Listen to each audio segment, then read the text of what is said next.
comprado dos. Me parece un chiquero. Ay, ah, Que no hay nada porque están los alumnos. ¿Ah?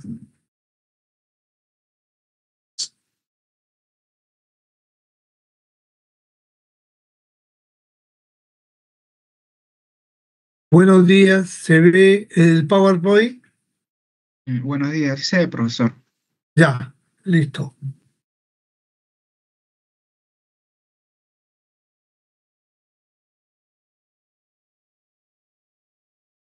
Bien, antes de comenzar esto, envío. Porque vea la posibilidad. Antes de continuar, quería, quería decirles que el padre de la producción moderna fue Frederick Wilson Taylor, 1856-1915. Pero este señor, antes de esbozar sus modelos, su teoría, su instrumental para desarrollar el trabajo, tuvo que leer al famoso Adam Smith y se dio cuenta tranquilamente de que Adam Smith había escrito todo, pero lo había dejado, no lo había desarrollado, pero ya había dejado la semilla, como se dice. Solamente había que esperar que crezca. Y eso es lo que hace en realidad Adam Smith, el padre de la economía. Todo lo que es productividad, todo lo que es consumo, todo lo que es monopolio, todo lo que es oligopolio, ya lo había observado en el mundo, en la Inglaterra de aquella época, ¿no? Porque Escocia pertenecía a Inglaterra. Entonces, Taylor, al estudiar todo y a comenzar a trabajar específicamente en las empresas de carbón y de acero y todo lo que era, todo lo que imponía el sistema, creó conceptos, creó conceptos como la productividad, como la estandarización, como el control de los procesos y por último los incentivos. Entonces, todo esto que está aquí está en el libro de la riqueza de las naciones, pero en forma general. Pero Taylor agarra y describe punto por punto qué es la productividad, qué es la estandarización, cuál es el control de procesos, cómo incentivamos al obrero. Y eso es lo que vamos a ver, a tratar de esbozar las ideas en la segunda parte. Entonces aquí nosotros nos quedamos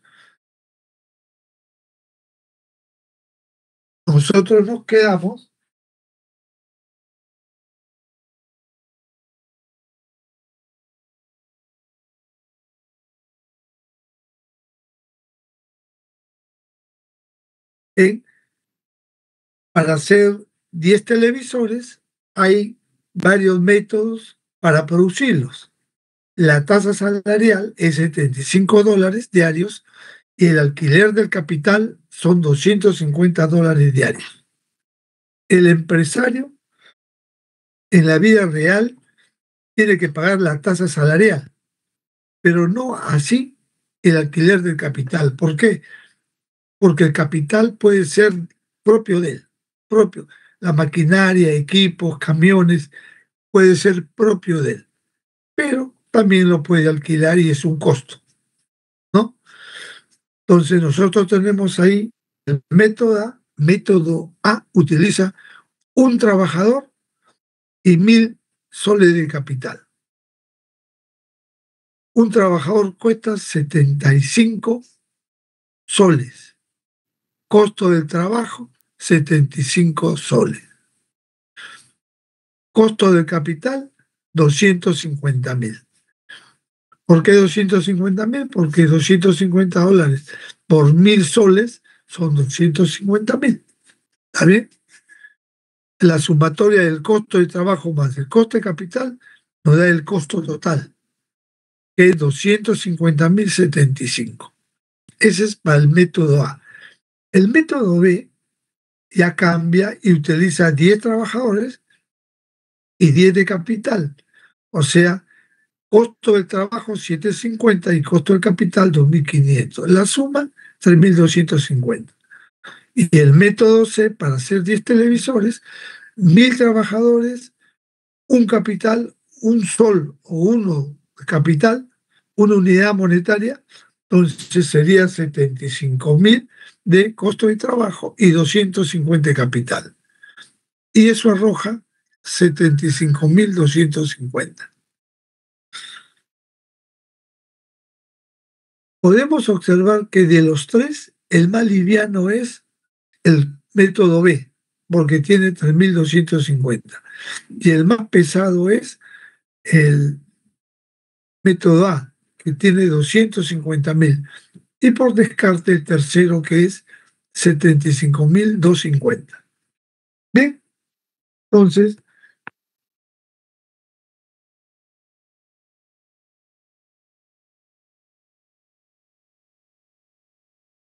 pasamos al siguiente cuadro, donde ya, cambiamos el método A, es el método que hemos revisado.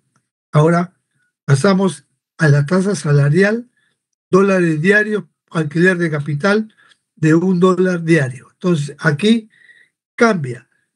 Ya no es 75 soles diarios que se le paga al obrero, sino 150. Y del capital es $1 diario.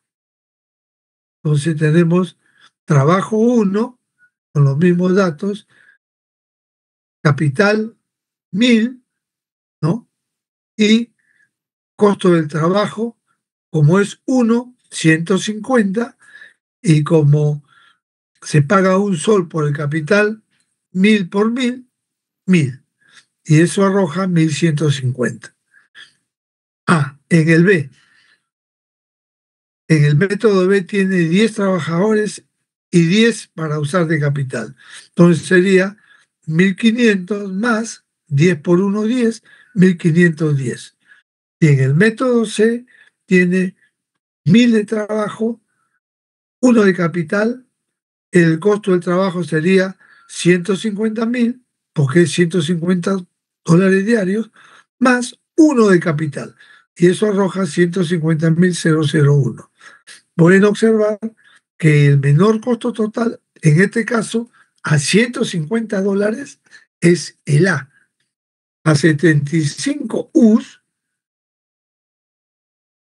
es el B. El B. Y cuando es de $650 el precio del trabajo, es el A.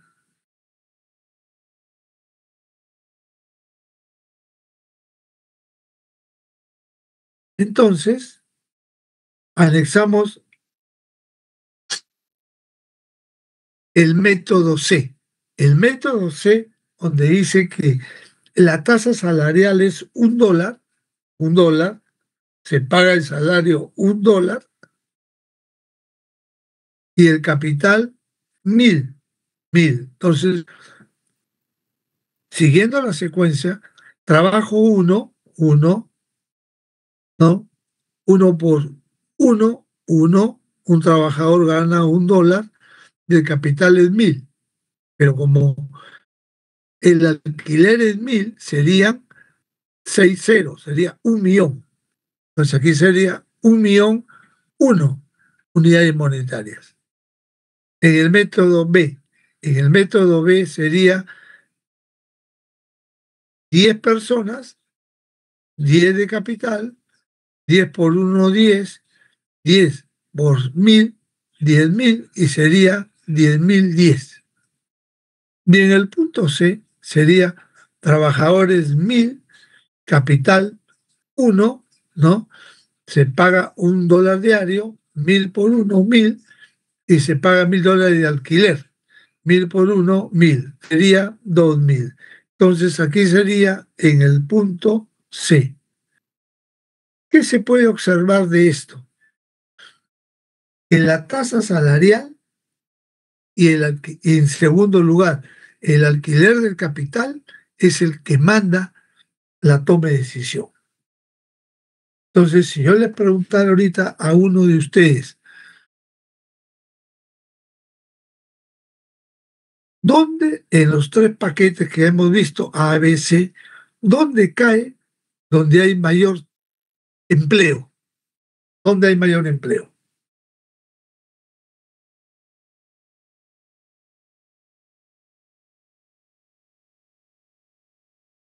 Imagínate. ¿En qué método hay mayor empleo?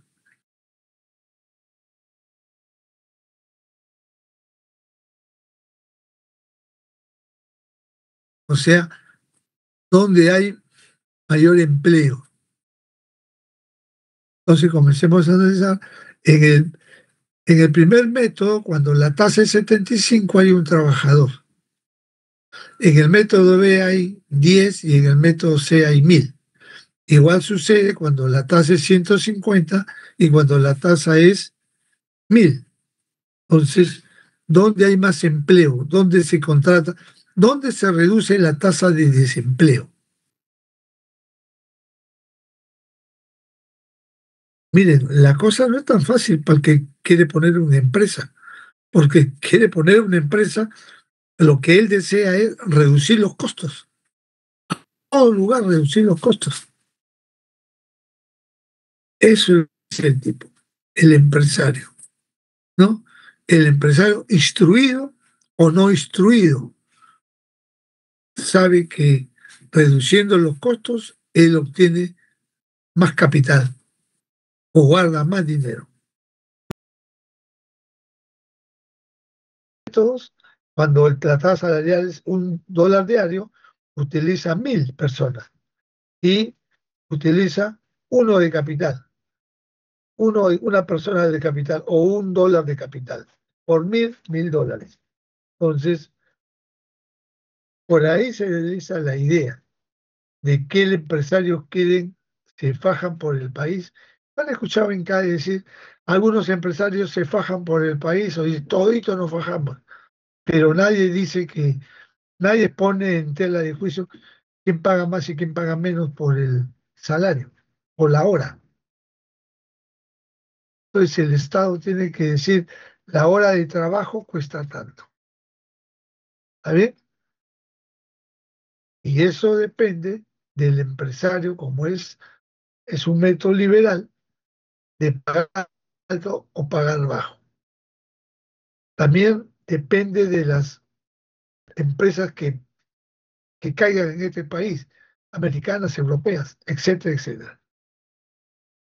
Ese cuadro nomás nos da una visión, una poca visión para analizar el desempleo, pero sí nos da para hacer otras cosas más. ¿Alguna pregunta sobre esto? A ver,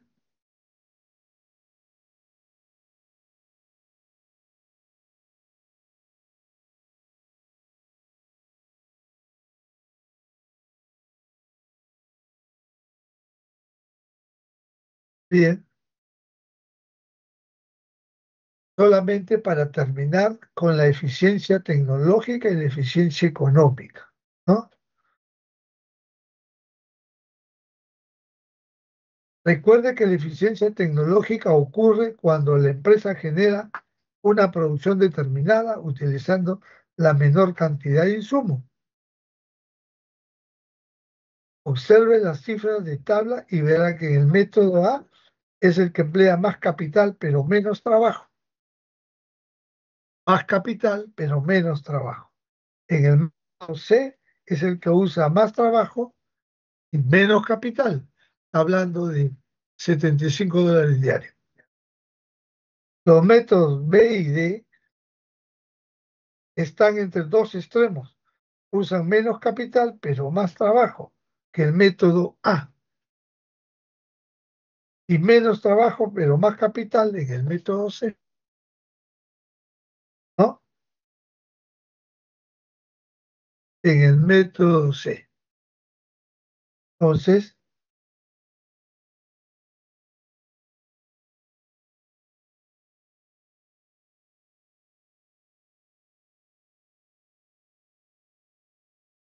compare los métodos B y D. El método D requiere 100 trabajadores y 10 unidades de capital para producir 10. Diga usted, ¿aló? Diga, y dígame.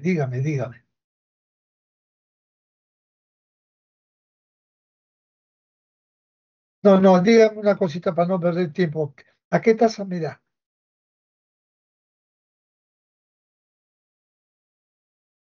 Sí, aló. Sí, aló. No, carísimo, carísimo. Si me da el 10%, tomo el préstamo. ¿Da o no da? Para no perder tiempo. No da. Ya, gracias. Ya, gracias. Para que no fastidie. 44% es altísimo. Bien, entonces, el análisis que hace aquí el libro es en una foto que no la han reproducido. Dice, la eficiencia tecnológica es la misma, 1, 10, 10, 10, 1010, ya. Dice, mire, producción robotizada. Una persona supervisa el proceso controlado enteramente por computadora. En la producción robotizada hay un trabajador y 1000 de capital. Un ejemplo real de eso. La cervecería Pilsen y la Cristal, pues, a ellos la computadora los manejan desde Alemania. La computadora que maneja la producción ahorita de la Pilsen y la Cristal son de Alemania. Los que están ahorita en Ate son los ingenieros que están observando que ninguna botella se caiga. Si una botella se cae de Europa tan fracción de segundos, pasan la voz, paran el proceso, ponen la botella en su sitio, ajustan y continúan. Esa es la robótica. Eso es lo que utiliza la cerveza Pilsen. Lo manejan desde allá. Los ingenieros de acá supervisan que se genere todas las 24 horas. Nada más. Línea de producción. Los trabajadores se especializan en una pequeña trabajo que lleva a cabo a medida que el televisor fabricado pase frente a ellos en una línea de producción. Ese es otro caso. Línea de producción. Producción con herramientas manuales. Un solo trabajador utiliza algunas herramientas manuales para fabricar un televisor. Los carros BMW no lo hacen con la automatización, lo hacen manualmente y utilizan no solamente, eh, digamos, los pernos. Tú agarras un Toyota o una llave francesa, en 2 horas desarmas un Toyota, porque los pernos son igualitos, sean grandes, sean chicos, sean medianos, todos tienen la misma estructura. Pero sin embargo, para desarmar un BMW te demoras 10 días. Bueno.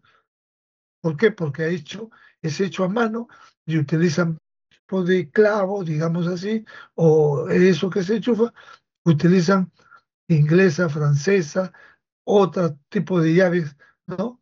Por eso cuesta más el BMW, por eso cuesta más nada más.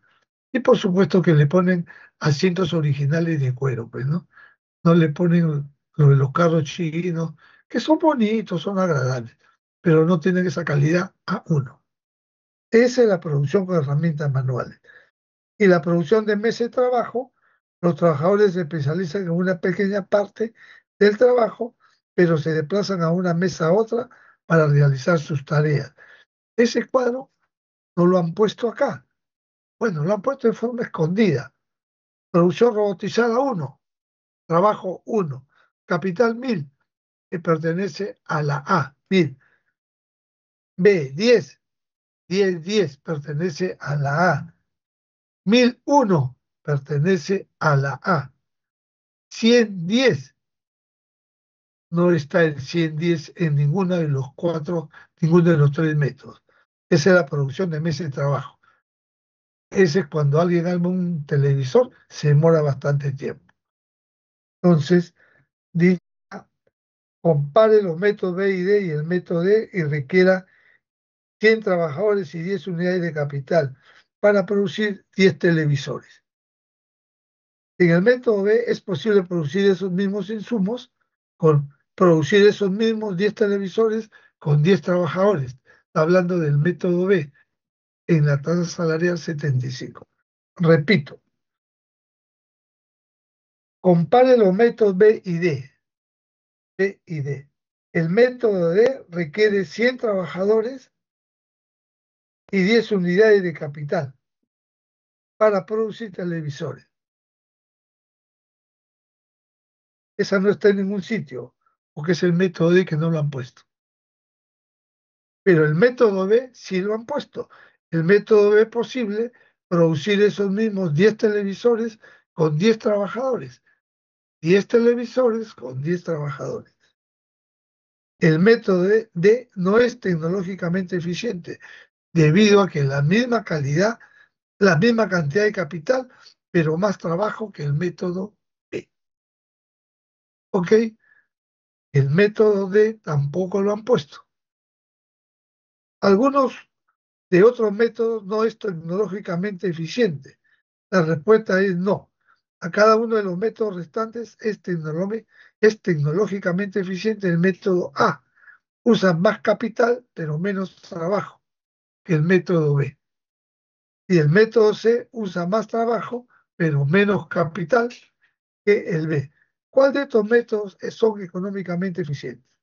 Entonces, lo que te dice el texto es que cuando vale $75, tienes que escoger el mejor. El método A utiliza un trabajador y 1.000 soles de capital. El método B utiliza 10 trabajadores y 10 soles de capital. Y el método C utiliza 1.000 trabajadores y una unidad monetaria de capital. Lo que le interesa aquí al empresario es su objetivo, ganar más dinero. No le interesa el desempleo, ¿no? Porque si te dijera ahorita, ¿cuál es el método para generar más empleo? El método C. El método C, utilizando un sol de unidad monetaria de capital y el pago sale de $75. Pero no te están pidiendo eso. Con eso hemos terminado la eficiencia tecnológica. Ahora vamos a la eficiencia económica. Recuerda que la eficiencia económica tiene lugar cuando la empresa genera la producción determinada al costo más bajo. Hasta ahí nomás. Cuando es $75, el costo más bajo es el B, color fucsia. Cuando la tasa salarial es $150, el costo más bajo es 1.150. Y cuando la tasa salarial es $1 diario, el costo más bajo es el C, 2.000. Ya, ahí está la definición de la eficiencia económica. El método D, que es tecnológicamente ineficiente, también lo es desde el punto de vista económico. En él se usa la cantidad de capital que en el método B.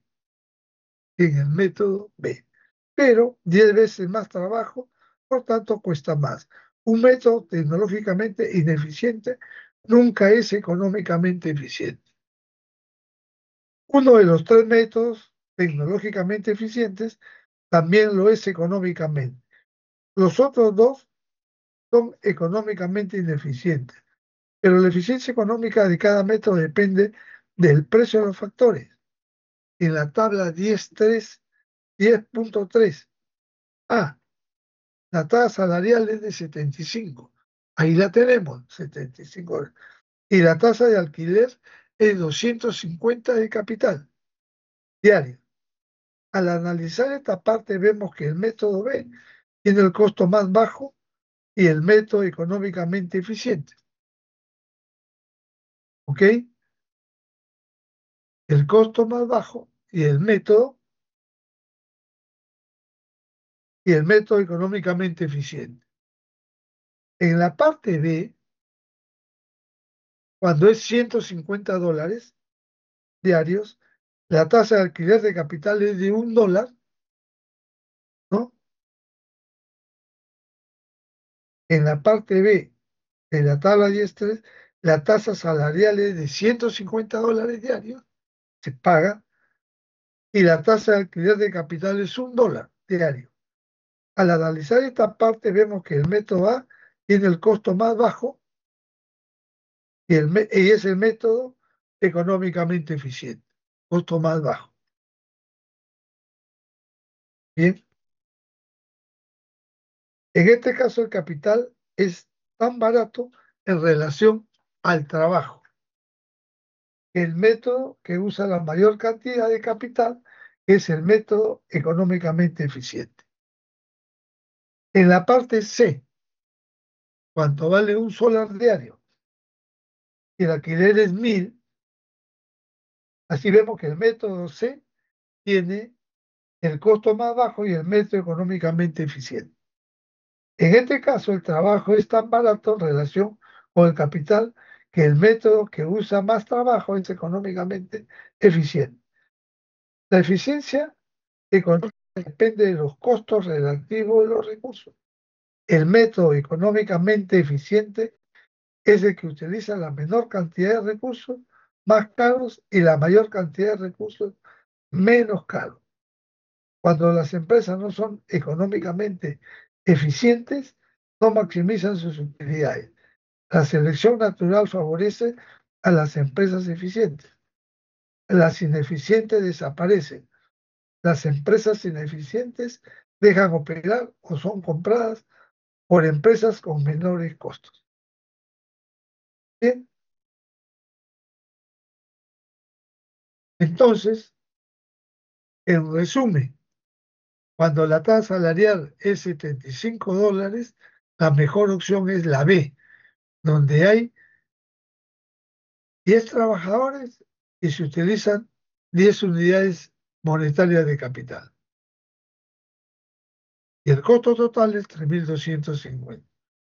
Cuando se paga $150 y el alquiler es $1, la mejor opción es A, porque se paga $1 por trabajador, ¿no? 150 y capital 1.000.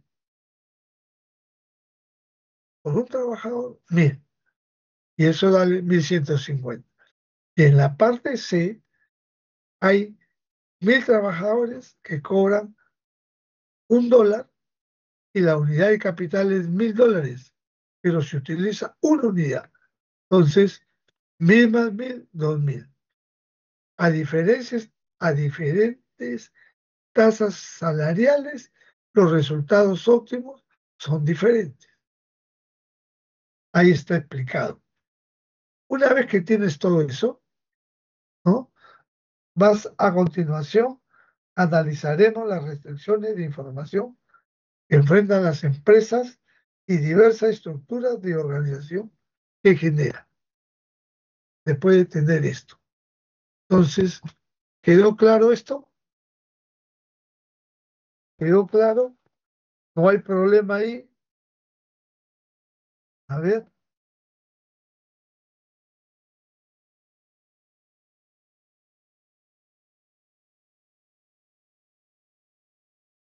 en la página 243, ahí está el ejercicio, el mismo ejercicio, pero con diferentes números.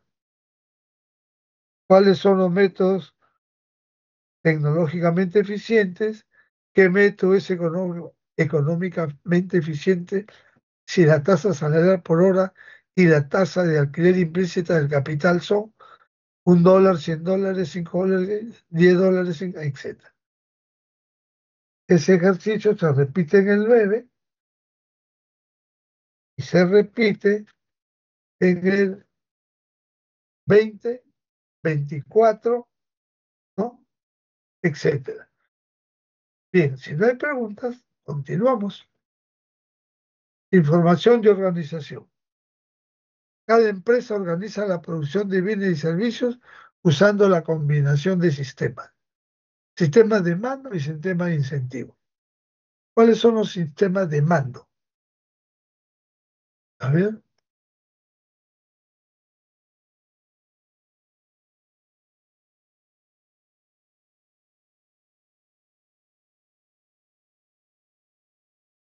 bien, sistema de mando. El método de organización de la producción que se basa en una jerarquía administrativa de un sistema de mando. Las órdenes se transmiten hacia abajo a través de la jerarquía y la información se transmite hacia arriba por la misma vía. Los militares utilizan el sistema de mando en forma más pura, ¿no? Listo.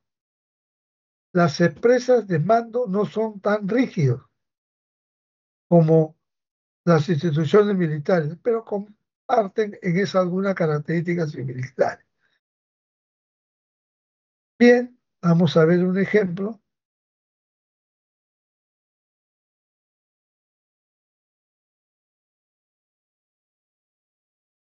Bien, es lo que pasa en la vida real. Por ejemplo, en la universidad. ¿Quién es el máximo jefe? El rector. ¿Quién le sigue? El vicerrector de no sé qué y el vicerrector de investigación. El rector de trabajo y el vicerrector de investigación. Los decanos, en una plena sesión de consejo universitario, exponen sus ideas para mejorar la calidad de cada facultad. Si lo hacen o no lo hacen, ya eso depende de cada uno. Si coordina y el rector da luz verde, se procede. No se supone. Todos los decanos tienen que buscar mejorar la calidad de los estudiantes, dándoles todos los insumos que necesita, maquinaria, equipos, biblioteca, computadoras, salones, espacios, auditorios, todo eso tiene que hacer, ¿no? Y el respeto es de abajo hacia arriba. Entonces, ¿quién es mi jefa? Mi decana. Ella es mi jefa. Yo tengo que, si ella me da una oficina, yo tengo que rendirle cuentas diario, semanal, quincenal, mensual, como lo pida. Ha pedido que le informe sobre eh, una reunión que quiere hacer. Entonces yo mañana voy y le informo que el objetivo es este, el complemento es este, lo que podemos ganar es este, va o no va, punto, depende de la toma de decisión. Mayormente cuando las personas no saben, o sea, en el sentido de que cuánto quiere ganar, 1.000 o 100, ya, la utilidad es 1.000, acá, la utilidad es 100, no va. Entonces, si tú te quieres congraciar con las personas que trabajaron porque ganan su salario, aunque la utilidad sea 100, va, sí va. El valor actual neto dice que si es mayor o igual que cero, eso está bien hecho. Pero algunos dicen, no, 100 soles es poco. Pero nos han pagado, hemos consumido y todo el mundo ha ganado. Así. Y aquel que bloquea esa idea, bueno, no ha llevado curso de proyecto de inversión. Está basado en estos cursos de economía, como el sistema de mando. En cambio, los militares es diferente. Ya yo soy teniente retirado y mi general es retirado. Yo tengo que ir, mi general, buenos días. Pero si luego somos retirados, ¿por qué le tengo que retirar? Pleitesía. Eso es lo que quedan en los altos mandos. Desde que ingresa, les meten en la cabeza eso. Eso me sucedió a mí con un amigo de la ciudad, que era mayor y el otro era comandante. Y yo le digo, oye, Víctor, pero usted ya cesaron. ¿Por qué no diste pleitesía? No, es que ese es el militar. Él sigue siendo mi comandante. Yo soy mayor. Él sigue siendo mi coronel. Yo soy comandante. Él sigue siendo mi coronel. Pero ya están, ¿hace cuánto tiempo? 20 años pasó eso. Ya, pues ya, hola, hola, compadre, chao y punto. No, me dijo, en las tres almas del Perú, esa es una regla. Sistema de mando. Bien, entonces las órdenes se transmiten hacia abajo a través de la jerarquía y la información retroalimentación se transmite hacia arriba por la misma vía. Sistema de mando. Lo rígido ya saben cuál es. Los incentivos. El sistema de incentivos es un método de organización de la producción que utiliza un mecanismo similar al mercado para introducir a los trabajadores a desempeñarse en formas que maximicen los beneficios económicos de la empresa. Bien, ¿el sistema de incentivos funciona en la vida real o no? ¿Qué dice? ¿Alguien puede comentar?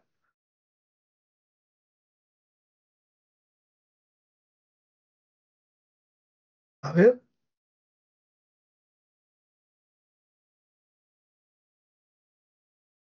a ver, ¿el sistema de incentivos funciona o no?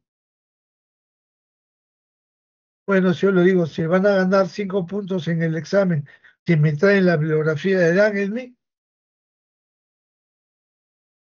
todo el mundo la trae, ¿no? A ganarse 5 puntos para el examen.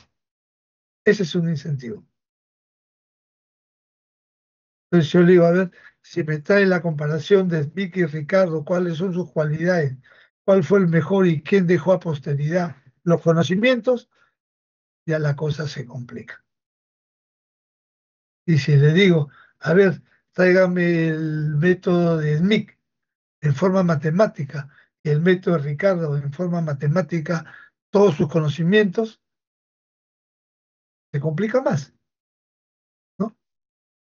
Y en abstracción, ¿cuál de los dos dejó a posteridad el conocimiento? ¿Cuál fue el conocimiento más importante de ambos que dejó a posteridad y que se utiliza en la actualidad? La cosa ya se complica más. Esos son los incentivos, ¿no? Pero hay en la vida real incentivos que no se cumplen, pues que no se cumplen. ¿A qué hora sale el trabajador si entra a las 8? Sale a las 4. Y le dice, si te quedas hasta las 6, este, te pagamos 2 horas de incentivos, que serían 10 horas a la semana, 40 horas al mes, ¿no? 2, 4, 6, 8, 10 a la semana. 20, 30, 40. Más 160 son 200 horas. Sobre esa te pagamos, por hora te pagamos tanto. Pero si vamos a la productividad es casi cero, no hacen nada, ¿no? Ah, siempre, en la vida real así es. En la vida real así es. Entonces, en el sector público, pero en el sector privado, el que tiene plata te está mirando si trabajas o no trabajas, pues se hace productividad. En el sector privado te están mirando cada 20 minutos, 15 minutos, qué estás haciendo, a ver qué has hecho, ¿no? Punto final. Preguntas, mezcla de los sistemas.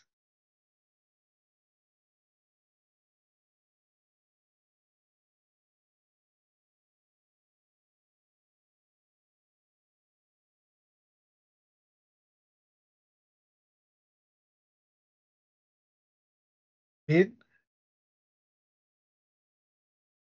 emplean órdenes cuando es fácil de supervisar el desempeño o cuando una leve desviación respecto al desempeño ideal podría resultar muy costosa. Utilizan incentivos cuando es imposible supervisar el desempeño o cuando al hacerlo es muy costoso, como para que valga la pena. Mezcla de incentivos.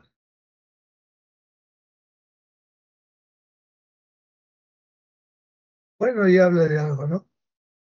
Como el libro ha hecho el PowerPoint, la mezcla de sistemas no está acá, ¿no? Se les ha escapado y seguramente en la próxima edición van a poner la mezcla de sistemas. Eso no está aquí en el libro escrito, pero ya lo han puesto pensando seguro en la que viene, ¿no? utilizan el sistema de mando y el sistema de incentivos, ¿no?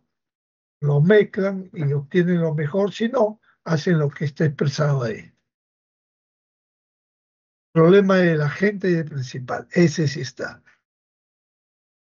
Tiene que ver con la creación de reglas de compensación que induzcan a un agente a actuar en función del mejor interés de un principal, de un principal. Por ejemplo, los accionistas de una empresa son los principales y los gerentes de la misma son los agentes, ¿no? Entonces, aquí tenemos los accionistas son los principales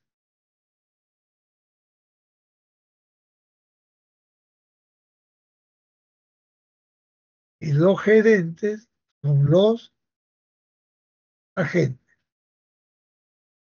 ¿Cuál es el objetivo del gerente? El objetivo del gerente es darle más beneficio a los accionistas.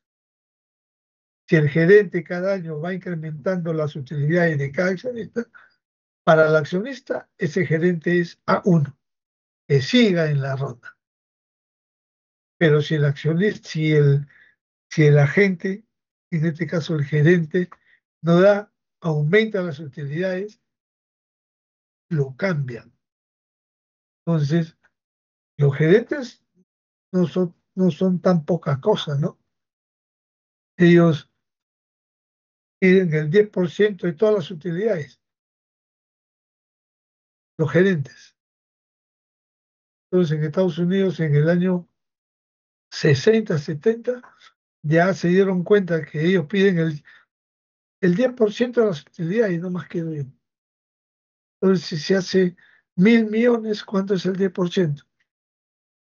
Una cantidad bárbara de dinero. Entonces, salió un artículo hace 5 años, ¿por qué los gerentes en Norteamérica ganan 200 millones, 300 millones al año? Entonces, los principales les sugirieron que ya no sea 10, pues, que comiencen con uno, con dos. Uno de 1.000 millones es plata. 2% de 100 millones es plata, ¿no? Es plata. Entonces, esa era la idea de los salarios de los agentes, o sea, los gerentes. A ver,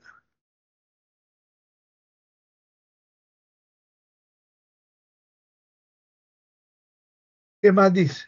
Los agentes, ya sean gerentes u obreros, persiguen sus propios objetivos. Ah, un accionista también puede ser gerente, ¿no? Entonces, eso supone que que el agente no se ve equivocado, o poco se ve equivocado, porque él está inmerso inherente en el problema. También quiere ganar.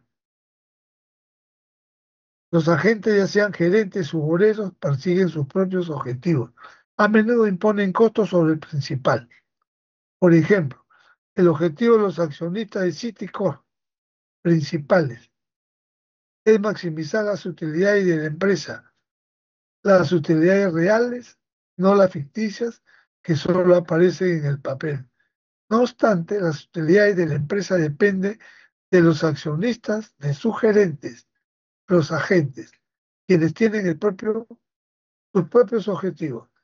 Podría ocurrir que el gerente de un banco invite al cliente a un partido de fútbol con el pretexto de conseguir su lealtad.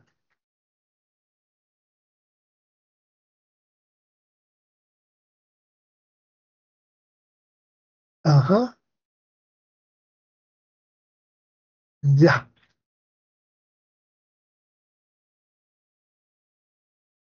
Podría ocurrir que el gerente de un banco es un agente, invite a un partido de fútbol con el pretexto de conseguir su lealtad, cuando en realidad lo único que quiere es disfrutar de un poco de tiempo libre en hora de trabajo. Este mismo agente, o sea, el gerente, es también un principal y sus cajeros son agentes. El gerente quiere que sus subalternos trabajen con más intensidad y atraigan a nuevos clientes para que pueda lograr los objetivos. pero los subalternos disfrutan conversando entre sí y tomándose un poco de tiempo libre en horas de trabajo. Mira, la Telefónica agarró a los 10 sindicalistas y se los llevó a Argentina una semana de vacaciones. Ya sabes para qué, ¿no? Ya sabes. Entonces, esos señores que agarraron a Argentina una semana en un hotel exclusivo de vacaciones era para buscar su lealtad. ¿Y cuál fue su lealtad? Ellos pedían el 20% de aumento a los trabajadores de la Telefónica. Y los sindicalistas, ya pues que se baje al 2% anual, al 2% cada 3 años. Ya, y aumenta 2%, de aquí a 3 años 2%, de aquí a 3 años, y así, hasta que los cambiaron al sindicato. Y volvieron a llevarse a esos de nuevo a otro país una semana de vacaciones. Entonces ya no pedían 2, pedían 5. Por lo menos que sea 5% del aumento, pues, que sea bianual, cada 2 años. Y mira cuánto facturaba la Telefónica. Millones. O sea que el administrador tenía que ser recontra, ¿no? El administrador, bueno, el administrador era mi amigo, que no era administrador, era economista de la Católica. Y me decía, yo también tenía que estar con ellos, pero ¿qué vamos a hacer? Ya se jubiló él. ¿Qué teníamos que estar de vacaciones allá, ¿no? Visitando, conociendo teatro, museo, parque. Argentina es muy bonito, que el parque japonés, el parque inglés, son las donaciones que esos países hicieron, ¿no? El barrio de La Boca, el barrio River, y compra de cueros. Entonces, todo eso para buscar tu lealtad. Y lo hicieron. Y decía, yo no soy administrador, soy economista, decía a los españoles, pero se congracian contigo, ganas, ¿no? Y él me contaba eso, ¿no? Qué bravo. Y la masa, que se suba, pero poquito a poquito. Ellos, bien. Esa era la idea, que los 10 12 bien pagados. Y los otros que se aumente de 5 en 5. Información y organización.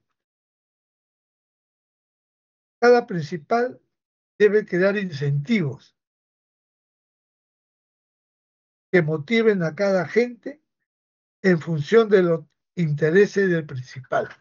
Cada principal son los accionistas.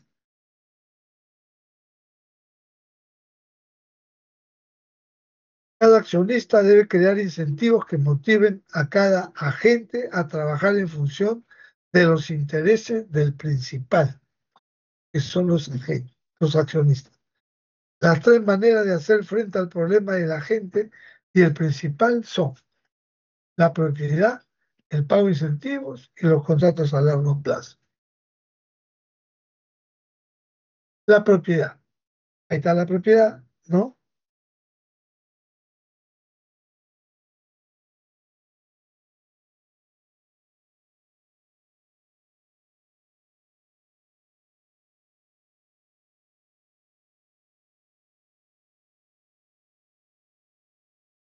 Propiedad. Una prerrogativa muchas veces ofrecidas a los gerentes. Les da el incentivo para maximizar los beneficios económicos de la empresa, que es el objetivo de los propietarios, es decir, de los principales. Propiedad. Yo lo que trato de hacer es llevar estos conceptos a la realidad peruana. Por ejemplo, primero en propiedad. ¿Conocen el Hotel Bolívar? Bolívar, que está en la plaza, donde se reúnen los manifestantes. ¿Cómo se llama esa plaza? Donde está estaba Pizarro, ahora está San Martín, ¿no? ¿Cómo se llama? Oh, en la primera cuadra de Girón de la Unión. Ya. Está esa plaza, la Plaza San Martín, ya. Ahí hay un hotel que se llama Bolívar, para que vean que ese concepto de propiedad encaja con todo lo que dice. El dueño era León Ruth, y en el año 80 le debía ese tour muy bonito y estaba lotado. Lotado significa que paraba lleno todo el año. Estaba en el centro de la ciudad, estaba con seguridad, se comía bien, preparaban buenos piscos, ¿no? Entonces todo el mundo extranjero era ahí porque estaba en el corazón de Lima. Entonces, ¿qué hizo León?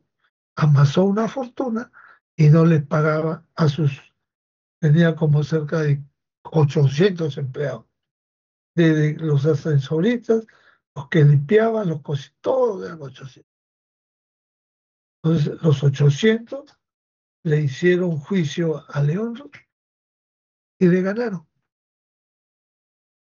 Pero como las leyes acá son lentas, León detuvo el Poder Judicial mediante artimañas, detuvo la sentencia. Acá cuando te quieren detener la sentencia, los fiscales, los jueces, los que aplican la ley, ¿ah? Te vayas a confundir. Y la ley son 3 veces 365 días. Son 900 días, 3 años. Entonces, los empleados tomaron por asalto el hotel. Punto. Y salió la orden de captura para León Ruck por rebeldía y se mandó a mudar. Dejó todo. ¿Quiénes regentan ahora el Hotel Bolívar? Ustedes vayan a visitarlo. Todos los empleados que trabajaban ahí. Todos. Todos están puestos de acuerdo para seguir usufructuando la riqueza de ese hotel. Punto. Esa es la propiedad. Una prerrogativa muchas veces ofrecida a los gerentes, le da un incentivo para empezar los beneficios para la empresa, que es el objetivo de los propietarios, es decir, lo principal. Lo principal. Entonces, ese es el caso que cuenta aquí el libro, ¿no?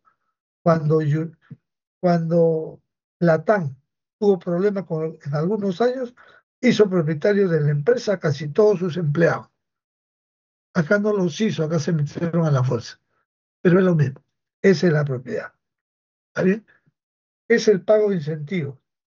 Los esquemas de pago de incentivos, pagos relacionados con el desempeño, son muy comunes. Se basan en diversos criterios de desempeño como las utilidades, producción u objeto de venta.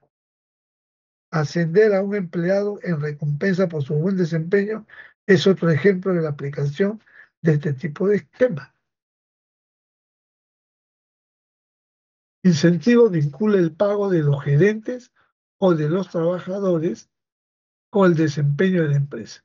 Contribuye a alinear los intereses en ambos con los propietarios, es decir, los principales. En el sector privado, si te ascienden, es por tus méritos, pero también te tienes que poner en línea, pues, ¿no? Tienes que poner en línea, ni tonto que fuera, ¿no?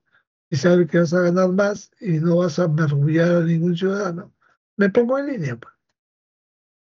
Pero si sabes que vas a ganar más en detrimento de los que están abajo, es tu decisión, es tu decisión, es tu decisión.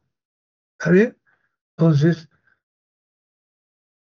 ¿qué es lo que sucede en las universidades con los ascensos? Eh, Verdaderamente la FIS se ha portado bien con todos. Últimamente han ascendido a principales 2 profesores.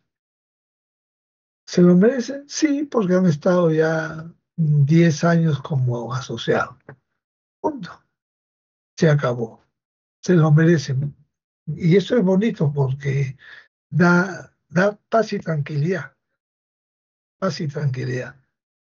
No están como en otras facultades como la ingeniería económica que están viendo los contrapesos. Si sube, por ejemplo, el Miranda principal, voltea la torta. No hay que ascenderlo, dice. Hay que dejarlo ahí que en la congeladora. Y es así como en ingeniería económica hay esos problemas. ¿De acuerdo? Cambio, en la fin, no, el que llega y le toca, así debe de ser, por sus méritos. ¿Quién va a estar en contra de sus méritos? Salvo que el que vota te odie. Ya esa persona está mal de la cabeza. ¿Yo por qué voy a votar por una persona que no, lo odio, entonces voto en contra? Pero tiene todos los requisitos. Y eso pasó en la FIS hace años. Cuando fueron al juez y el juez le dijo, ¿usted por qué votó? No, que por ahí vayan y voten de nuevo, porque esa no era una razón realmente sana. Con el dolor de su corazón, el profesor tuvo que votarlo. Bueno, pasó. Eso fue hace 20, 25 años, ¿no? Bien, los contratos a largo plazo, por el bien de la facultad, está muy bien lo que han hecho. Que asciendan los que deben ascender. Pueden vincular las recompensas de largo plazo de gerentes o trabajadores con el desempeño de la empresa a largo plazo.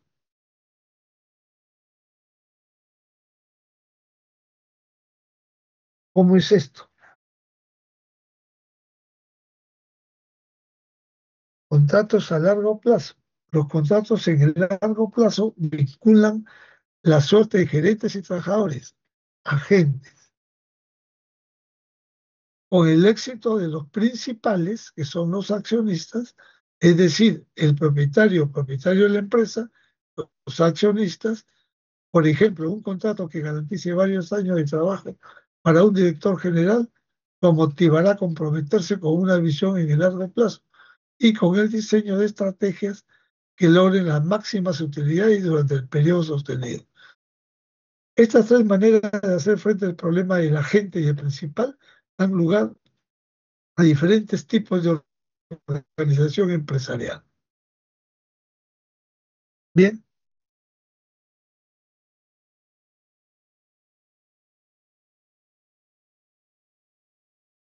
bien. ¿Y esto cómo se explica en la realidad acá?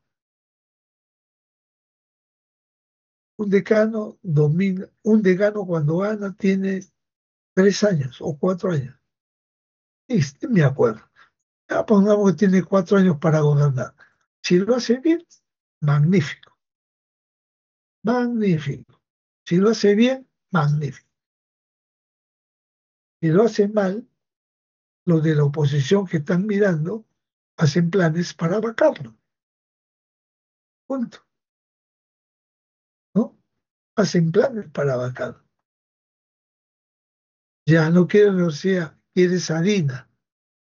¿Por qué la vacaron a Dina? A Dina tenían que vacarla ya desde el primer día que subió, sino que se pusieron de acuerdo, ¿no? Yo te pido X, tú me das X. Yo te pido Y, tú me das Y. Y ahí es donde se atreve Oscorima a regalar para pedir, ¿no? Ni lo conocía Oscorima, pero ya pues por ese regalazo hay que conocerlo, ¿no? Entonces, cuando comienza a seleccionar sus ministros no tenían ni oficio ni beneficio, pero sí estaban dispuestos a hacer rapaces en los salarios. Y no quiere ganarse 30.000, ¿no? Defendiendo una bandera, como ese ministro de Educación, Tojaro, Quetaro, no sé, ¿no? Su escudero defendiendo, ¿no? Y todos defendían, ¿no? Por eso es que ahora esos señores que ya están en el llano, en las empresas donde trabajan, imagínate lo que le dirán en su cara, ¿no? Los que le dirán en su cara.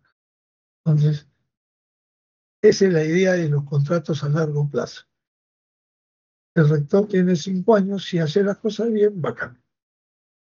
En la vida real, las cosas bien no son tan bien. Si quiere de 0 a 100, con 51% ganas, aunque 49 las hagan mal. Pero así es la administración pública en este país. Tipo de organización. individual, sociedad y corporación. A ver, tipo de organización.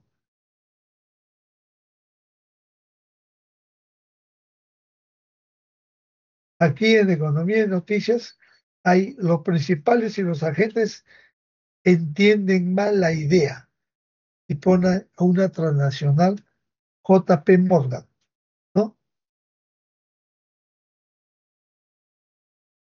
Dice, en mayo del 2012, JP Morgan Chase anunció que los corredores de Londres habían incurrido en pérdidas de $2.000 millones. El director general Jaime Dimon explicó la pérdida que provenía de una estrategia de negociación errada, compleja, mal revisada, mal ejecutada, mal confeccionada, mal supervisada. El precio de las acciones de JP Morgan Chase cayó luego de la notificación. Uno de los altos ejecutivos optó por retiro anticipado. Los ejecutivos corredores de JP Morgan son remunerados con bonos en efectivo y opciones accionariadas. En base a los resultados, Dimon declaró, es probable que se emprenda una recuperación de las remuneraciones.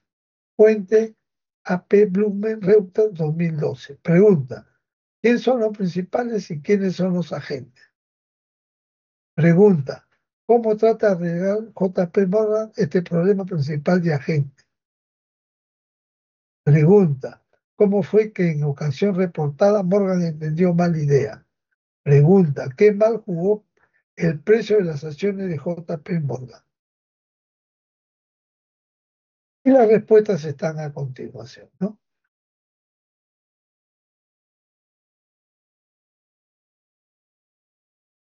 Y ahí están las respuestas, interesante el artículo.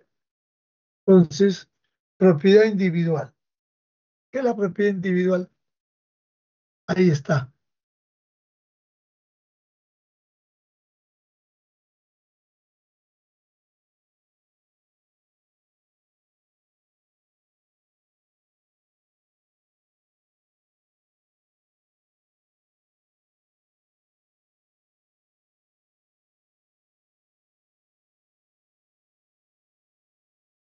La propiedad individual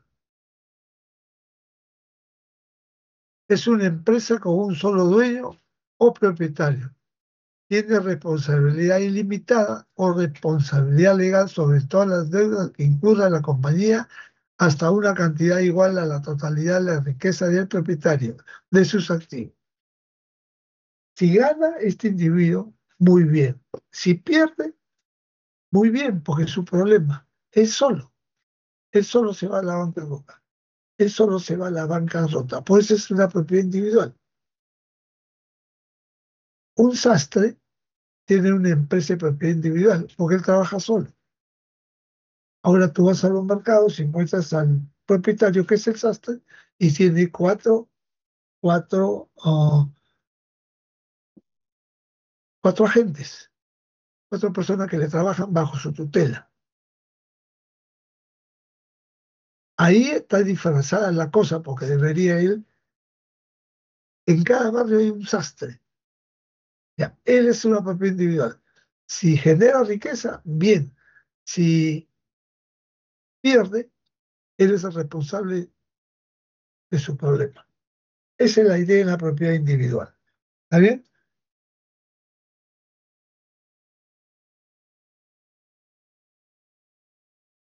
La sociedad. Una sociedad es una empresa con dos o más propietarios que poseen responsabilidad ilimitada. Responsabilidad ilimitada.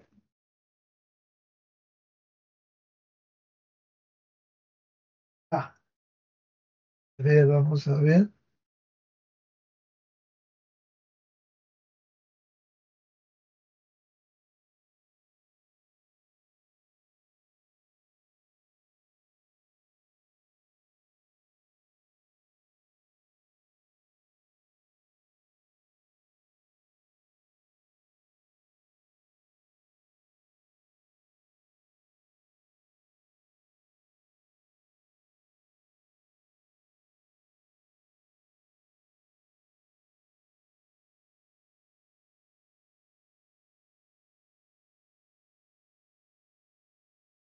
a su macho quebrado. Entonces, una sociedad de una empresa con dos o más propietarios posee responsabilidad ilimitada. Los socios tienen que estar de acuerdo con la estructura administrativa de una manera de dividir los beneficios adentro.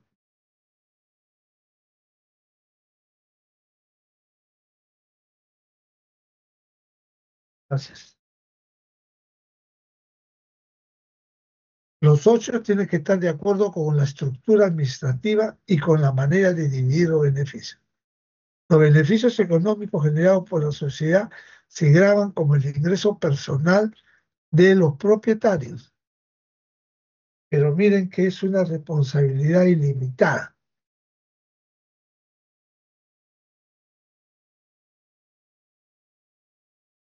La responsabilidad ilimitada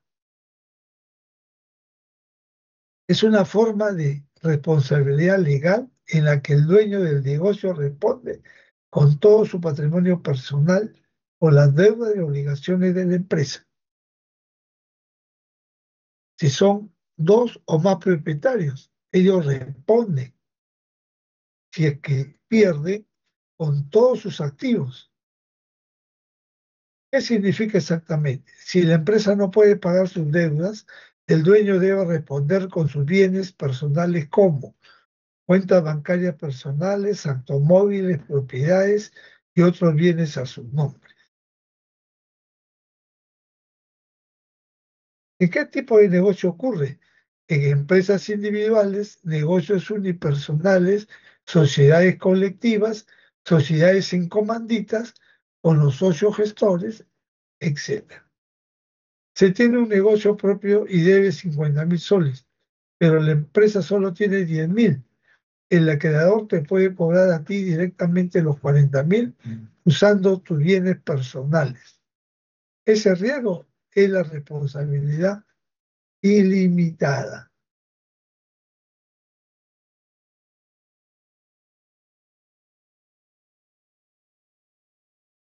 Bien, ¿cuál es la diferencia en limitada e ilimitada? La limitada solo arriesga lo que invertiste en la empresa. Por ejemplo, en el SAC, Sociedad Anónima C, Sociedad de Responsabilidad Limitada, y la responsabilidad ilimitada arriesgas tu inversión más todo tu patrimonio personal. Bien, entonces, lo que tienen que hacer ustedes es lanzarse a averiguar a lo más cerca que tienen si la empresa de mi tío es sociedad ilimitada. Entonces, muchos tienen mucha cautela en hacer una sociedad de responsabilidad ilimitada. Siempre lo hacen limitada. ¿Vale? Corporación. Ya eso son cosas mayores. Ya la corporación son cosas mayores.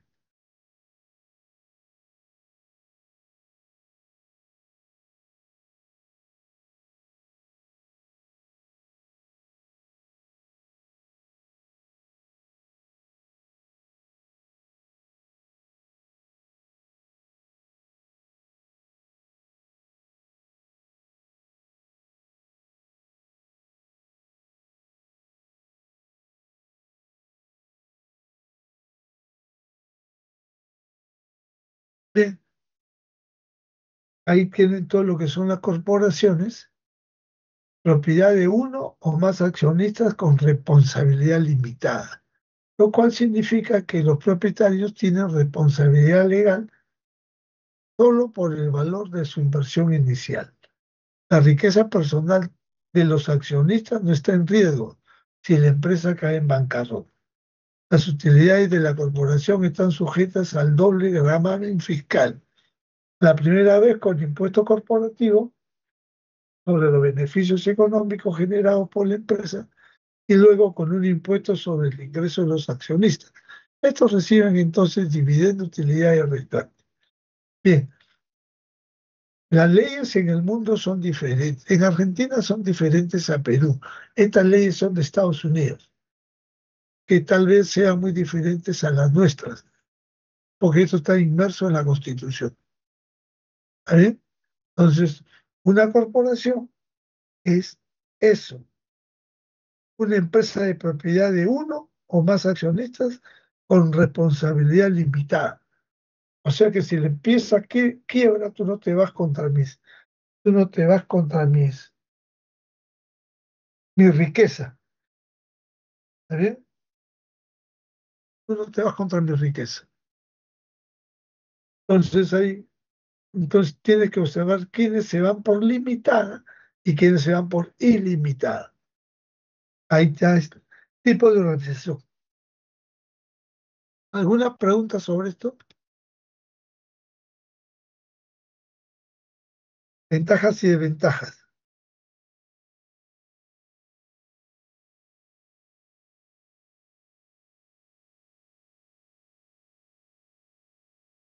Ya. Propiedad individual. Fácil de establecer. Toma de administraciones es sencilla. Las utilidades se graban una sola vez. Ingresos del propietario. Las malas decisiones administrativas no están sujetas a revisión. Toda la riqueza del propietario está en riesgo.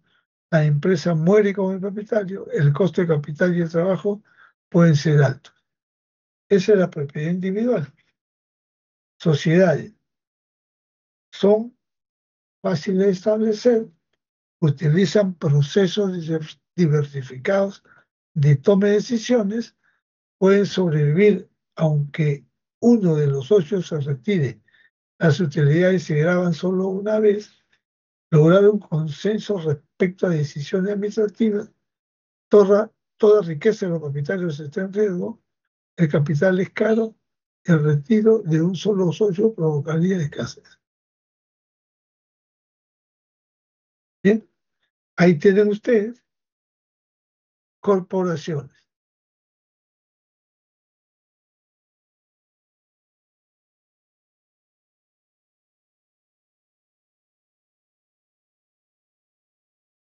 Ahí tienen ustedes las corporaciones, ¿no? Los propietarios tienen responsabilidad limitada, el capital está disponible y gran escala a bajo costo, se presentan para administración profesional, los contratos a largo plazo reducen los costos del trabajo, etcétera.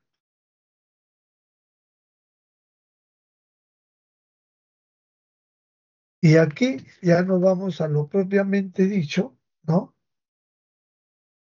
Después hay una lectura que es economía en acción, tipo de empresas de la economía estadounidense, empresa de propiedad individual, las corporaciones y la variedad a través de las industrias, ¿no? Interesante. Ahora vienen los tipos de mercado. Competencia perfecta.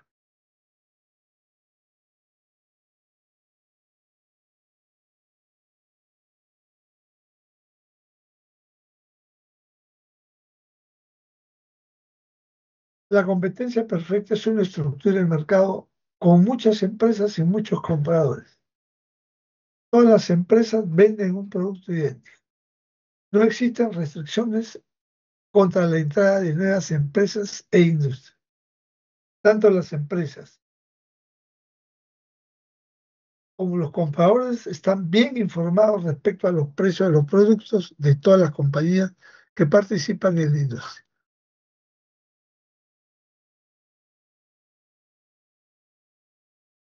Ejemplo, el arroz. Nosotros sabemos cuánto cuesta el kilo de arroz en las tiendas.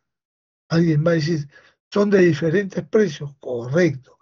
Son de 3 soles kilo, 4 soles kilo, 5 soles kilo, según la calidad.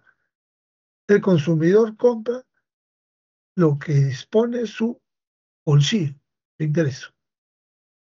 Entonces ahí tienen el claro ejemplo de competencia perfecta. Si compras o no compras arroz, no va a influir en el precio. Si el tendero sube el precio, tú vas a otra tienda. Esa es la competencia perfecta. Competencia monopolítica. Bien, aquí tenemos en competencia monopolística muchas empresas. Cada empresa produce productos similares pero con ligeras diferencias, que se denominan diferenciación de productos. Cada empresa posee una fracción del poder sobre el mercado. No existen restricciones en las entradas de nueva a la industria. A ver, un ejemplo de competencia monopolística. Ya boté la cajita. Bien, imagínense que tenemos Dento. El Dento es de color azul. Tenemos Colgate. El Colgate es de color rojo. Y tenemos el Colinos. El Colinos es de color amarillo. Los dentríficos son un ejemplo claro de competencia monopolística. Entonces, imaginariamente yo tengo los tres productos en la mano, uno de color azul, uno de color rojo y uno de color amarillo. ¿Cómo se diferencian? Por los colores. Botas las cajitas, te quedas con el pote. ¿Cómo se diferencian? Por el pote. Unos potes son más doblados, otros son directos y otros son diferenciados, o sea, fáciles de manipular. ¿Cómo se diferencia? El Dento bota blanco con rayitas azules, el Colgate bota blanco con rayitas rojas y el Colino bota la pasta con rayitas amarillas, que es el cloruro que dicen que es, ¿no? Todos tienen una diferenciación del producto. Esa es la competencia monopolística y cada una tiene una fracción del mercado. Si el mercado es 100 y son tres empresas, entonces tienen 33% cada uno. No existen restricciones contra la entrada de nuevas empresas. Entra Vitis, que es de color rosado. Vitis es una pasta dentrífico. Pero ¿cuál es la diferencia de Vitis con Colinos, con Colgate y con Dento? Dento vale 3 soles, Colgate vale 5 soles, Colino vale 4 soles y Vitis vale 20 soles. ¿Cuál compraría usted? ¿El de 3 soles, el de 20 soles, el de 4 soles o el de 5 soles? ¿Cuál compraría usted? A continuación de la micro es el marketing, por si acaso. La pregunta es, ¿cuál compraría usted?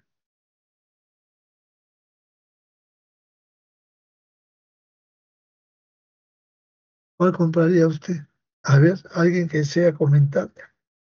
El Dento vale 3 soles, el Colgate, el Colinos 4 soles, el Colgate 5 soles y el Vitis 20 soles.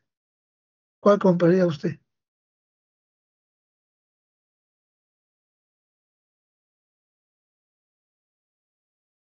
¿Cuál compraría usted?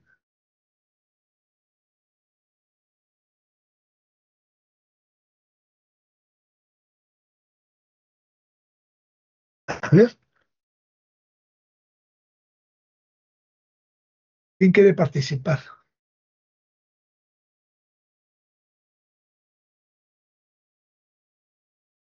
Ah, ¿cuál compraría usted? A ver, ¿qué dice? No sé, pero no tengo la relación. Ah, espera, voy a, por orden de...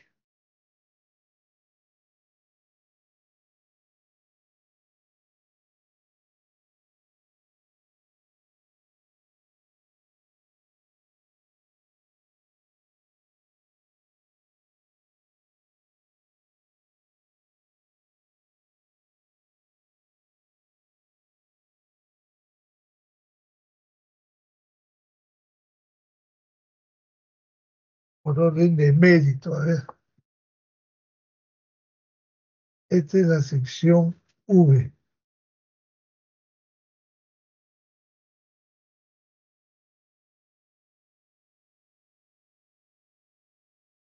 Estamos hablando porque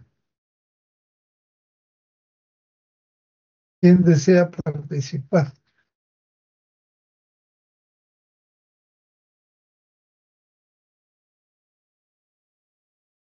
Allá está la V, pero dije el día económico. Ay, yo estoy volado, pensaba que iba a ir, solo que sin ningún día.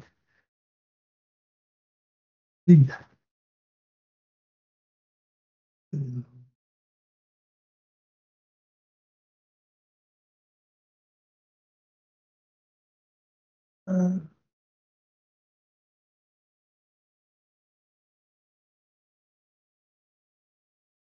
acá está.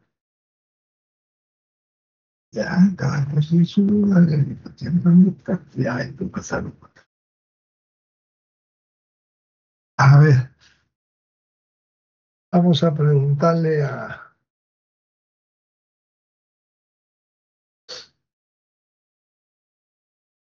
Castro Alcántara Jesús Manuel. ¿Está presente? Castro Alcántara.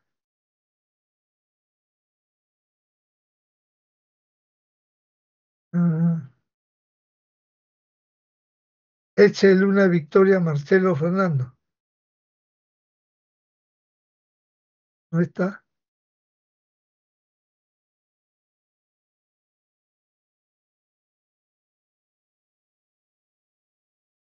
No han venido, van dos que no vienen.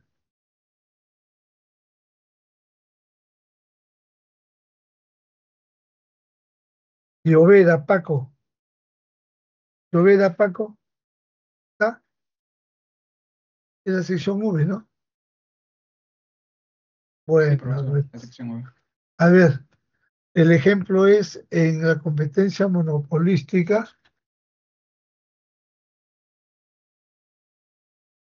La definición de competencia monopolística es muchas empresas. Cada empresa produce productos similares, pero con ligeras diferencias, en lo que se denomina diferenciación del producto.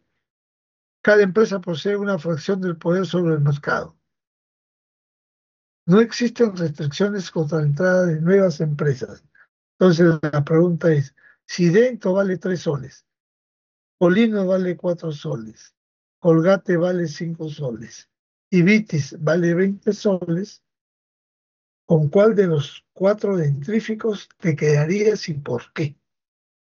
Bueno, me quedaré con el más barato porque como tienen ligeras diferencias, no valdría la pena cambiar uno que sea más caro solo por pequeñas diferencias. Bien, mira lo que hizo el amigo, es lo que él siente. eh, el supuesto de él es que está sano, punto. Inherentemente hizo un supuesto sin querer queriendo. Yo compro más barato porque yo estoy sano, porque los demás me generan la misma pura indiferencia, ¿no? El mismo placer, la misma satisfacción. Estás en lo correcto. Pero ¿qué pasaría si te dijera, a ver, señor Miranda, ¿usted cuál escogería? Yo escogería Vitis, que vale 20 soles. ¿Por qué? Porque soy una persona de 70 años, la dentadura la tengo frágil. Si yo uso Dento, Colinos o Colgate, me van a ocasionar problemas, entonces me quedo con mi Vitis. Vitis tiene una porción del mercado pequeña, pero la tiene. Si ponemos de 0 a 100, digamos que Dento tiene 25, el Colgate tiene 25, el Colinos tiene eh, 25, y bueno, que tengan 30 cada uno, 30, 60, 90, y Vitis tiene 10 del mercado. Pero hay personas y los odontólogos, como a mí, me sugieren que use Vitis. Yo estoy usando Vitis hace ya desde los 50, desde los 65 años. ¿Por qué? Por mi edad. ¿Por qué? Porque mi aliento, según el cuerpo humano, cambia. Entonces, Vitis es la solución para mí. pero para ustedes que están sanos, pueden escoger el más barato o el más caro que es un sol más, o 2 soles más, como Colgate. Entonces, la competencia política, cuando lanza sus productos, ellos ya saben que son dueños del 30 y tanto por ciento, 30, 60, 90, y Vitis es del 10%. La idea es que no baje en el número de consumidores. Esa es la idea. Bien, ok. Bajo ese supuesto, todo está correcto. Oligopolio es una estructura de mercado en la que compite un pequeño número de empresas.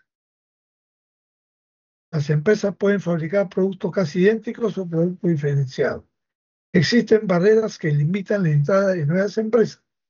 Entonces vamos a poner aquí cuáles son los oligopolios.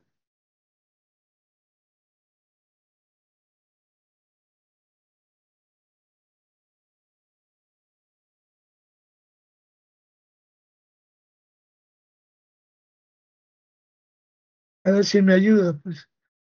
Leche Gloria. Ya. Otra leche que conoce, ¿cuál es? ¿Pura vida? Pura vida. Ya. Otra leche que conoce. Otra leche que conoces. Ya. Ponle, profe, ¿Cuál? ponle O- una que viene en casa. mm, ¿Cómo se escribe? P-O-K-O. Veo DL, creo. D-L-D. Boble, ya. Bueno, esa nunca lo he visto, pero sí, lo he visto ya. Entonces, hay tres empresas: Gloria, Pura Vida y Boble. Estas son estructuras oligopólicas. Si yo me quiero meter con mi leche Miranda, para meter mi empresa a estas tres empresas, yo quiero también entrar y quitarles un poquito de sus utilidades a cada uno. Tengo que tener los mismos activos que tienen estos. Si Gloria tiene 1.000 millones de activos, pues tengo que tener 1.000 millones de activos. Si tiene 100 millones, tengo que tener 100 millones de activos. Si no, no les puedo hacer la competencia, porque eso es lo que cuesta. Ustedes saben que Leche Gloria recolecta leche donde un señor tiene 4 vaquitas, ya diariamente van a recoger con sus tanques, botellas, ¿no? De acero, y recolectan leche. Te digo porque en Shanghái, a 3 cuadras donde yo vivo o tengo mi terreno, hay una señora que tiene 5 vaquitas. ¿Y qué vaquitas que tiene? Unos vaquillones. Y le saca leche, todos los días le saca leche. Saca para vender y saca para darle a la empresa. Pobre que la señora le eche agua a la leche, porque ellos vienen con sus aparatos y detectan al toque. La primera le echó agua, la segunda y a la tercera le dijeron, ¿sabe qué? Si ya no va a negocio. Ya, desde ahí ya se curó la señora, ¿no? Poco, pero la mitad de producción la vende a los consumidores locales, que somos nosotros, y la otra mitad se la lleva a Leche Gloria.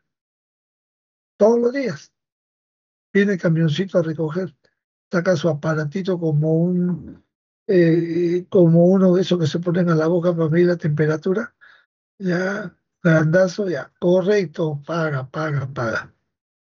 Así recolecta Leche Gloria. Las otras yo no sé, pero son oligopolios.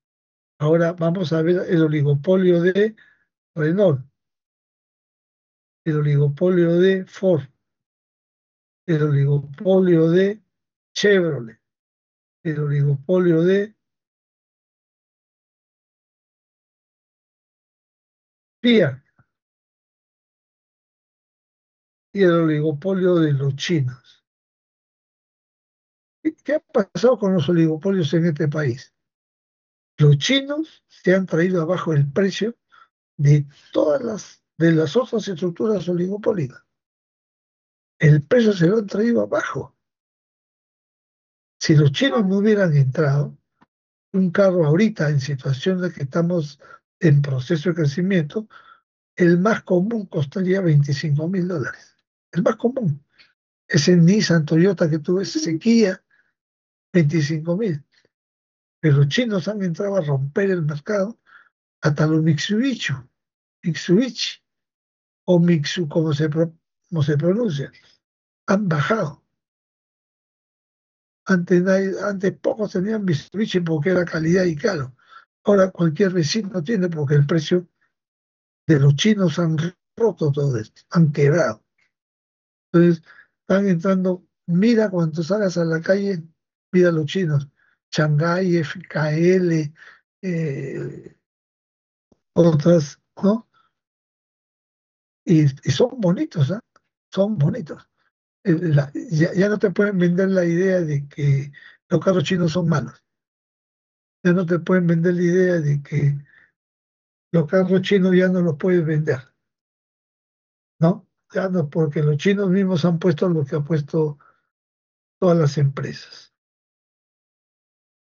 Por ejemplo, mi carro de aquí en 5 años voy, lo vendo al mismo. No, a mí no me dan en efectivo. En parte de pago para comprar uno nuevo. Y ahora todas las empresas hacen eso. Los chinos también han hecho eso. Y de aquí a 5 años, te lo cambio. Toma tus 10.000, cómprame el que viene. Punto. ¿No? Pero ahora ya estoy sintiendo que no me van a dar 10.000, me van a dar menos. La misma empresa. ¿Por qué? Porque los precios se los han tirado abajo, man. Ese es un oligopolio. Es una estructura de mercado que maneja los precios, ¿no? A su libre albedrío. Pero ahora los chinos han entrado y han quebrado todo. Bien, ahora tenemos el monopolio. Ya saben cuál es el monopolio, ¿no? Ahorita yo estoy usando monopolio porque nadie pregunta. Yo soy dueño de la verdad, cosa que no debe ser así, ¿no? El monopolio es una estructura de mercado en la que una empresa genera toda la producción e industria, Sedapal. No existen sustitutos cercanos para el producto. Sedapal no tiene sustituto. Hay barreras contra la entrada que protegen a las empresas de la competencia de otras compañías. Sedapal. Hay una barrera. Si tú quieres poner otro Sedapal, tienes que tener los mismos activos. Sedapal tiene 5.000 millones de activos. Punto. A ver, que alguien se meta pues y ponga ahí. ¿En qué país de Sudamérica el agua es privada? A ver,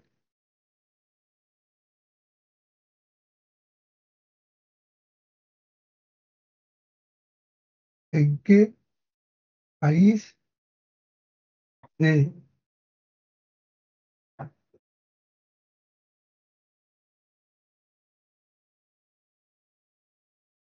¿Chile? Chile? ¿Ya leíste? ¿Ya salió? A ver, Chile, ¿no? Chile.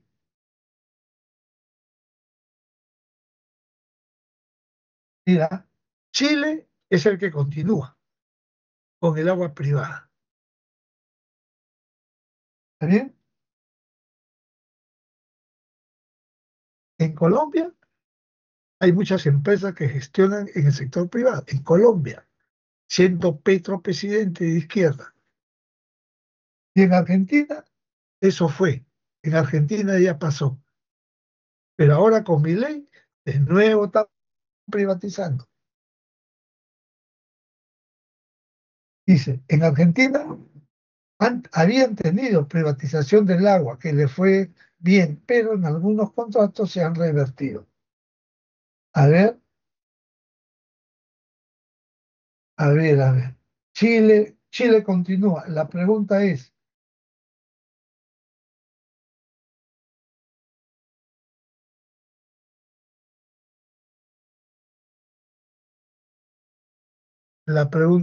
¿por qué Perú no se privatiza el agua?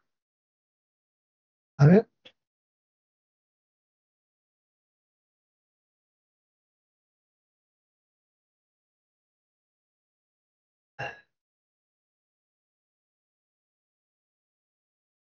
A ver,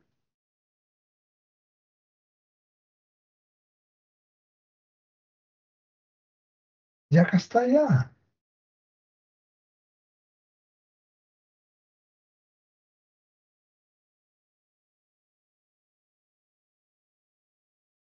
Bien, mire, monopolio es un solo vendedor.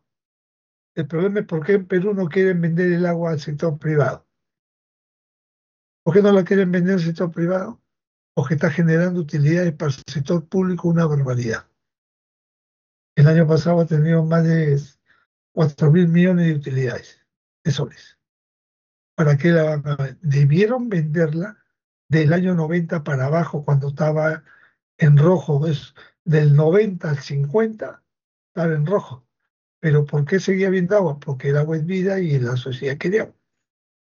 Y el Estado estaba trabajando mal en ese sector. Vino Fujimori, cambió las estructuras, cambió a los gerentes y comenzó a dar luz verde, o sea, azul, comenzó a dar ganancias. Entonces, si ponemos acá,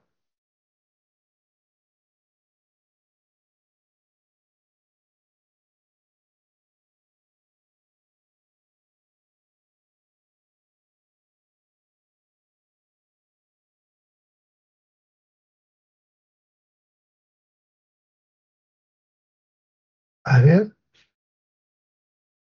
miren cuáles son los países que tienen agua privada: Colombia, Chile, y ahora Argentina, que está que se mete el agua privada. Ah,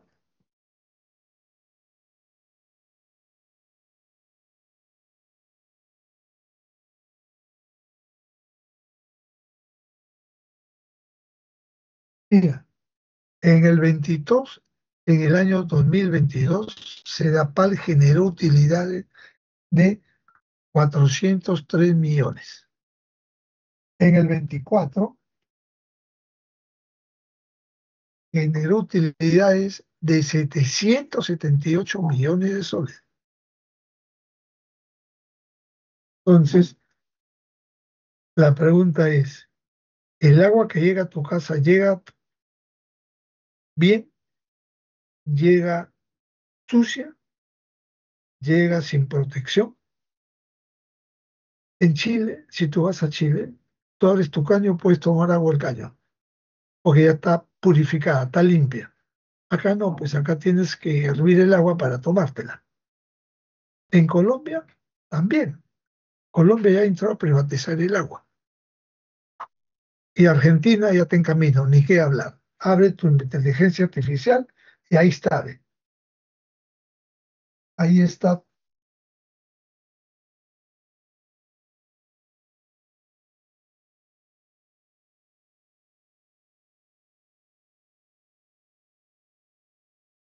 En el Perú, modelo mixto, la mayoría de los operadores públicos, municipalidades con participación privada de proyectos puntuales y en infraestructura nacional, no hay privatización generalizada. Ecuador, Paraguay, Uruguay y Venezuela predomina la gestión pública o municipal, pero en Chile, privada; en Colombia, privada; en Argentina ha sido privada y está volviendo a ser privada. Entonces, ya sabes la historia de Sudamérica del agua. Entonces, ahora yo te pregunto, ¿por qué crees que no quieren privatizar el agua en nuestro país?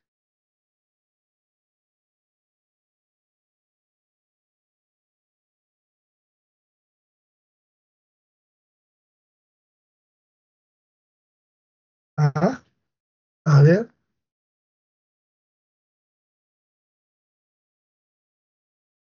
bien, dejémoslo para más adelante. Medidas de concentración. Después lo comentamos si tenemos tiempo. Los economistas emplean dos medidas para determinar la concentración del mercado: coeficiente de concentración de cuatro empresas y el índice de Herfindahl-Huisman. Coeficiente de concentración de cuatro empresas es el porcentaje total de las ventas correspondiente a las cuatro empresas más grandes de la industria. Es una industria la sumatoria de empresas. Por ejemplo, eh, la leche, pues hay cuatro empresas de leche que generan las ventas correspondientes versus las que siguen, ¿no? Entonces, esa es la concentración. El índice de Hirschfeld y Hirschman es la suma del cuadrado de la participación porcentuales del mercado de las 50 empresas más grandes o de todas las empresas si hay menos de 50 en la industria. Entre más grande sea la medida de concentración del mercado, menor competencia existiría en la industria. ¿Qué es una industria? La suma de empresas. Por ejemplo, los automóviles, Renault, Ford, Chevrolet, Datsun, Tico, la suma de todo eso, la suma de esas cinco empresas generan un oligopolio. Es un oligopolio y están concentrados en el poder económico. Eso es lo que tenemos que saber. Limitación de la medida de concentración. Alcance geográfico del mercado. Barrera de entradas y la rotación de empresas. Correspondencia entre el mercado y la industria. Entre el mercado y la industria.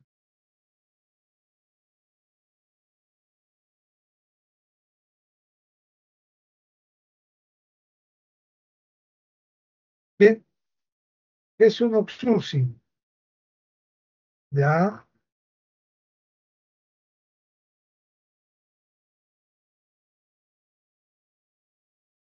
en Estados Unidos existen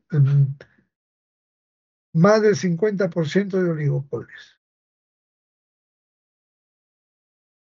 De 0 a 49 oligopolios por ciento.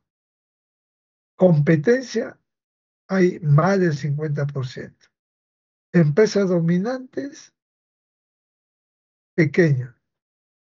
Y el monopolio es pequeñísimo. Es en Estados Unidos. Bien, coordinación de empresas. Las empresas contratan trabajo, capital y tierra y utilizan la mezcla del sistema de mando y de incentivos para organizar, coordinar sus actividades de bienes y servicios. Coordinación de mercados. Los mercados coordinan la producción ajustando los precios y dando consistencia a las decisiones de los compradores y vendedores de factores de producción y componentes. Outsourcing, es decir, la compra de parte o producto de otra empresa. Es un ejemplo de coordinación de productos en el mercado. Pero las empresas coordinan más la producción que los mercados. ¿Por qué? ¿Qué es un outsourcing? Los marroncitos pertenecen a un outsourcing. Los generales retirados hacen su empresa de seguridad, ¿no? Contratan a los que ya han entrenado, tanto en la policía como en el ejército, les pagan un salario y medio del Estado, pero ellos cobran 5 salarios por persona. O sea, se quedan con la mitad, más de la mitad. Ese es un outsourcing. Las empresas coordinan la producción cuando pueden efectuar una tarea eficiente en los mercados. Las razones son las siguientes: costos de transacción más bajos, economía de escala, economía de alcance y economía de producción y equipo. Vamos a ver, ahí está.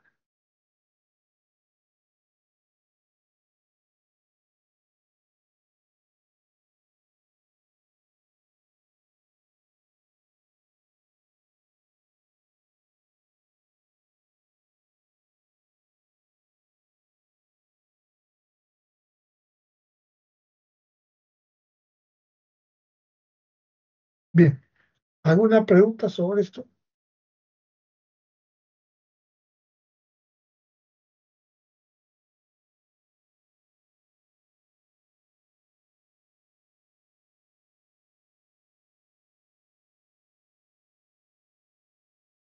Ya saben, ¿ah?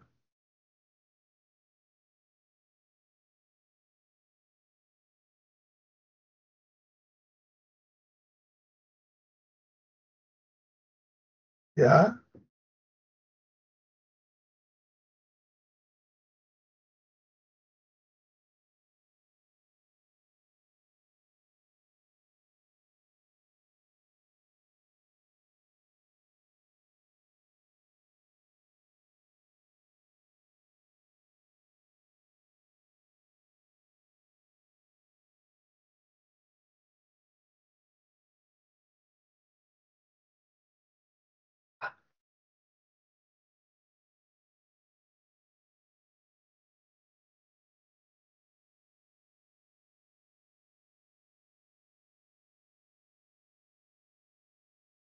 Bien, en este país no hay economía de escala. Ford es una economía de escala en Estados Unidos. Toyota es una economía de escala en Japón. Corea del Norte, Kia, Corea del Sur, perdón, Corea del Sur, Kia es una economía de escala. Punto. Usen millones de rumores. Bien, entonces ya terminamos esta parte y si tienen preguntas, buena hora. ¿Ok? Bien. Entonces, le damos para el día martes 25 la prueba preliminar, capítulos 8, 9, 10 y 11. La asistencia es solamente con su lapicero,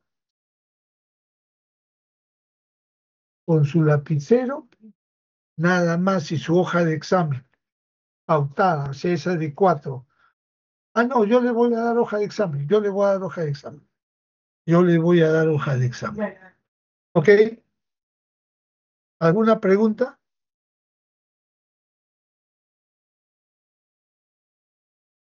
Entonces, No, ya hemos pero terminado. el lapicero te permite.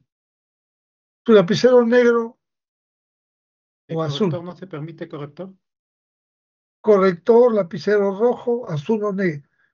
O colores, Corrector, profesor, para las gráficas. co- No sé si. regla, regla, corrector, lapicero negro, azul y rojo. Usted coge negro o azul, pero el rojo es para poner los títulos de las preguntas que le voy a hacer, para que la rayen ahí. La pregunta es esta, ya, se acabó. Nada más. Máquina de sumar no, teléfonos no, bolsas no, nada más. Y el examen va a durar 2 horas. ¿Está bien? 2 horas. Si terminan antes, no sé, lo dudo. Bien. Ah, vamos a pasar la lista. No han venido esos dos señores, ¿no? ¿Quiénes eran? Este,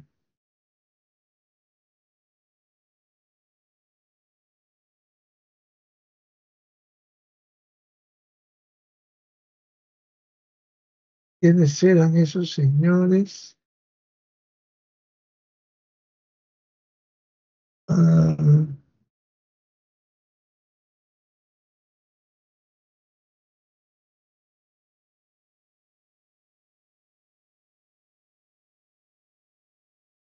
ah, ya. ¿Quiénes eran los que llamé? Eche era una victoria, no vino. Y el otro fue, ¿quién fue el Presente, otro? doctor. Este estaba llamando y no se está presente. Estaba llamando. Profe, A si ver si. a Bustamante también se lo puede considerar. No, no, a ver, yo llamé a 2 personas. Voy a ver quiénes son. Espera, espera. La V llamé a-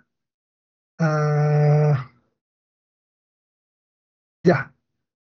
Castro Alcántara. ¿Está Castro Alcántara? No está. Y el otro fue. Espera, espera, espera. Va a tener dos ausentes nomás. Castro Alcántara no vino. ¿Y cuál fue el otro? Eche no fue. No, a ver, vamos a ver cómo está Eche.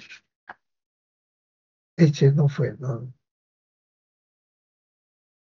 Presente, doctor. Pero te llamé en antes y no estabas. Tuve problemas con el audio. Ya.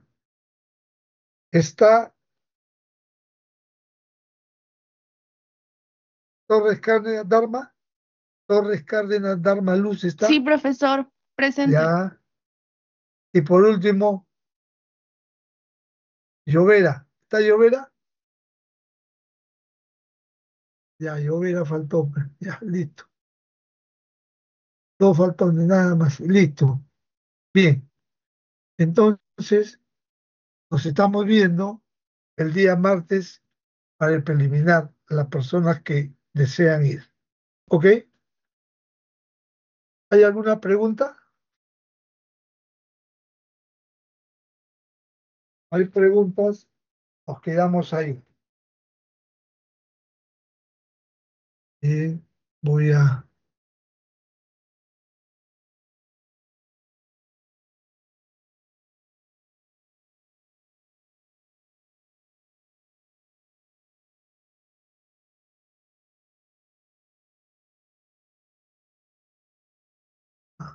ya.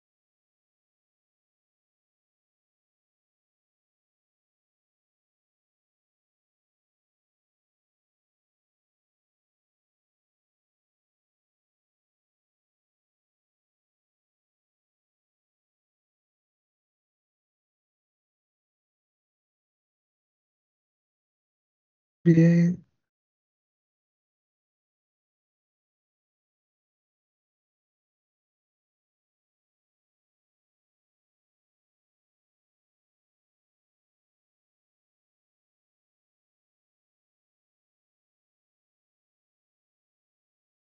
Listo, buenas tardes. Ya me voy a ir colgar. Nos estamos viendo. Hasta buenas tardes. ¿Ah? Buenas tardes. Buenas Gracias, tardes. profesor, gracias. Martes. Saludos, profe. Hasta luego, hasta luego.